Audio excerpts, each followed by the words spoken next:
Omulamuzi wa kkooti enkulu Rosette Comfort Kanya akyagenda maaso n'okulira omusango gw'okutta eyali omusuubuzi w'omu Kampala Henry Katanga eyafa oluvannyuma lw'okusangibwako ekiwundu ky'essasi ekyamuviirako okufa. Olwaleero oludda oluwaabi lwongedde okuwa obujulizi mu nfa ya Katanga nga bayita mu mujulizi waabwe omupoliisi AIP Kanene Enoch eyakola okunoonyereza ku buzzi bw'omusango guno. AIP Kanene annyonnyodde ku masimu abavunaanibwa ge beekubira olunaku Katanga lwe yafa. Registered the names of Chance Otai, whose photograph was taken during the registration process, and the proof of the identity card in the Republic of Uganda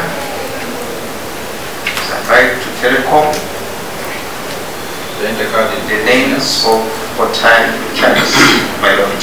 Ono agenze maaso n'alaga ebbanga n'ebifo bano bye baasinziiramu okwekubira amasimu era n'obudde bwe baamalanga ku masimu nga bino byonna bibaddemu alipoota gye yakola mu kunoonyereza ku musango guno.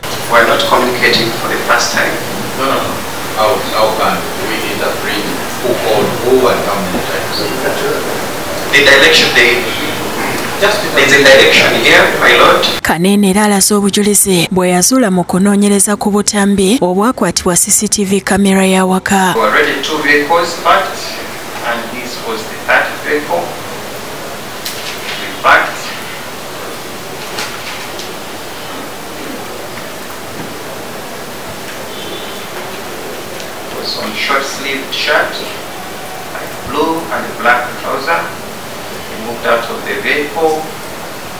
Abaawabirwa mu musango guno bali bataano okuli Namwando w'omugenzi Henry Katanga nga ye Mole Katanga, bawala baabwe Patricia Kakwanza ne Martha Nkwanzi Sako, omusawo omukugu Charles Otai ne yali omukozi w'awaka George Amanyire. Oludda oluwaabi mu musango guno luliko Jonathan Muwaganya, Samali Wakoli ne Anna Kiza, ate oludda oluyambi luyambibwako bannamateeka okuli Peter Kabase, Mark Dusman Kabega, Elson Karuhanga ne Jet Tumwebaze. Kwokulira omusango okuvunaanibwa Charles Olim amanyiddwa ennyo nga Sipapa ne mukyala we Shamira Nakiyimba kukyagenda maaso g'omulamuzi wa kkooti Michael Erubo. Olwaleero omujulizi okuva ku ludda oluwaabi ASP Soba Franco awadde obujulizi ng'alumiriza Sipapa nga bwe baayaza mu nju ye ne basangamu ebiragalalagala bye yakozesanga okukuba abantu, okubabbako ensimbi wamu n'ebintu ebirala eby'ebbeeyi. Eddagala eddala lye bakozesa nga balongoosa abantu nga